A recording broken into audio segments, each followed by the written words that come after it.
Hello guys, what's up. तो स्वागत है आपका एक नए वीडियो में। गला मेरा थोड़ा बैठा हुआ है क्योंकि बहुत प्रैक्टिस कर रहा हूँ। सामने बहुत सारे सॉन्ग्स जो है आने वाले हैं, 4 गाने बैक टू बैक, और लास्ट का जो है वो तो किसी और ही लेवल पे है, जो इंडो नेपाली सॉन्ग होगा। तो अगर आपने मेरे म्यूजिक चैनल को सब्सक्राइब नहीं किया है तो ज़रूर सब्सक्राइब कीजिए, सम्राट चौधरी के नाम पे है। और आज का जो वीडियो है बेसिकली आप तो जानते ही है कि बहुत गर्व की बात है इंडिया के लिए कि इंडिया में जो है फर्स्ट ट्राइबल फीमेल प्रेसिडेंट बनी। और इंडिया में इसको लेके चर्चा तो है ही, लेकिन रशिया में भी इसको लेके काफ़ी चर्चा है। और रशियन मीडिया का क्या रिपोर्ट है, वैसे वीडियो तो थोड़ा छोटा है लेकिन कमेंट जो है मैं आपको पढ़ के सुनाऊंगा कि रशियन लोग इसके बारे में क्या सोचते हैं।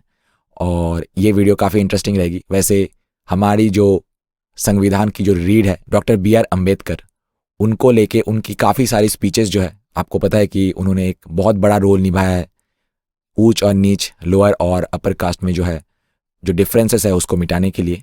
और उनके कई सारे स्पीचेस जो है आपको एक ऑडियो बुक में मिलेगी। उस ऑडियो बुक का नाम है अम्बेडकर्स इंडिया, और ये आपको मिलेगा कुकू FM पे। कुकू FM एक बहुत ही बड़ा ऑडियो लर्निंग प्लेटफॉर्म है। आपको यहाँ पे 1000 घंटे से भी ज्यादा ऑडियो बुक्स की लाइब्रेरी मिलेगी, 1000 घंटे से भी ज्यादा नॉन फिक्शनल कंटेंट मिलेगा। यहाँ आपको वर्ल्ड हिस्ट्री, पॉलिटिक्स, बायोग्राफीज और भी बहुत सारे audio books and book summaries मिल जाएंगे, वो भी रीजनल लैंग्वेजेस में। इंडी वर्ल्ड एंटरटेनमेंट के दर्शकों के लिए एक खास ऑफर चल रहा है। अगर आप कूपन कोड INDI50 का इस्तेमाल करेंगे तो आपको 50% तक का डिस्काउंट मिलेगा। मतलब कुकू FM की सारी लाइब्रेरी, जिसका कॉस्ट 399 रुपीज पर ईयर है, वो आपको सिर्फ 199 रुपीज में पूरे साल के लिए मिल जाएगा। ये ऑफर सिर्फ फर्स्ट 250 यूजर्स के लिए अवेलेबल है। इसका लिंक आपको नीचे डिस्क्रिप्शन बॉक्स में मिल जाएगा। तो चलिए वीडियो शुरू करते हैं। द्रौपदी मुर्मू इंडिया की 15th प्रेसिडेंट बनी। इस सोमवार द्रौपदी मुर्मू जी ने शपथ ग्रहण किया। वो एक ऐसे ट्राइब से बिलोंग करती थी जो कि बहुत समय तक बैकवर्ड माना जाता था। द्रौपदी मुर्मू जी पहली शख्स थी जो इस ट्राइब से बिलोंग होके भी प्रेसिडेंट बनी, और इनफैक्ट वो ऐसी पहली प्रेसिडेंट है जिनका जन्म इंडियन इंडिपेंडेंस के बाद हुआ।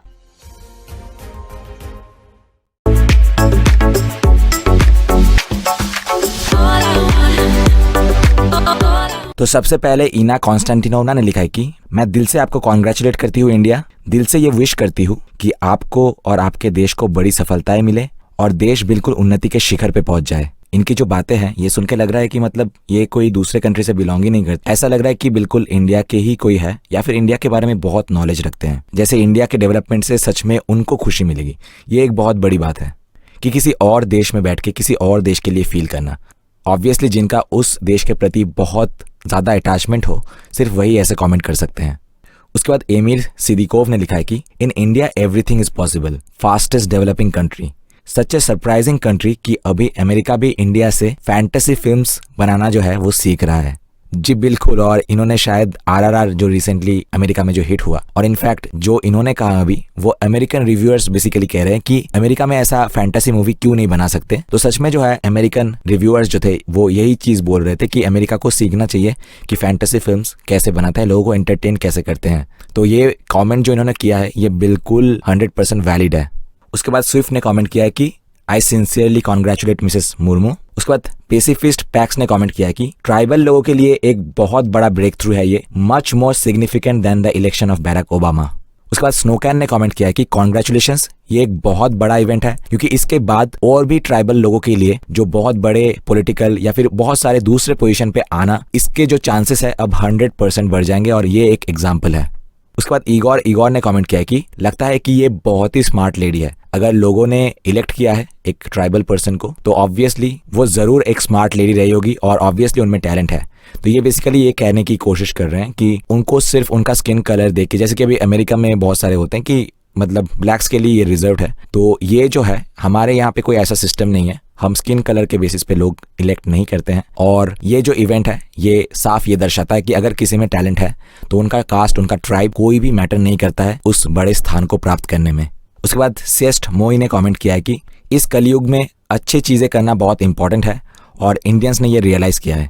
इंटरेस्टिंग थिंग इसने कि इन्होंने जो है कलयुग जो है वो ऐसा नहीं कि किसी रशियन वर्ड को मैं ट्रांसलेट करके कलयुग बोल रहा हूँ, वो बेसिकली उन्होंने रशियन में KALI जो है KALE, ये जो मतलब रशियन अल्फ़ाबेट्स हैं, तो उनको ये वर्ड जो है वो एक्चुअली पता है। This is much different from many other western countries, क्योंकि उनको तो मतलब इंडिया भी वो लोग ठीक से नहीं बोल सकते हैं, बट ये जो है कलयुग जैसे टर्म्स भी जो है वो जानते हैं इसके बारे में। उसके बाद न्यूज़ टुडे ने कमेंट किया है कि इंडिया इज़ कॉन्स्टेंटली चेंजिंग, और बड़ी बात तो ये है कि ये जो चेंजेस है मोस्टली पॉजिटिव साइड में ही जा रहे हैं। So it's change for the better. उसके बाद कॉर्नेलियस कॉन्स्टेंटिन ने लिखा है कि यूरोप में ये पॉसिबल नहीं है। उसके बाद दिमित्री याकीमोव ने लिखा है कि first female president of India from a tribe, something to cheer about. तो दोस्तों कमेंट का सिलसिला आज यहीं पे खत्म करूंगा। मिलते हैं आपसे नेक्स्ट वीडियो में। Till then good bye.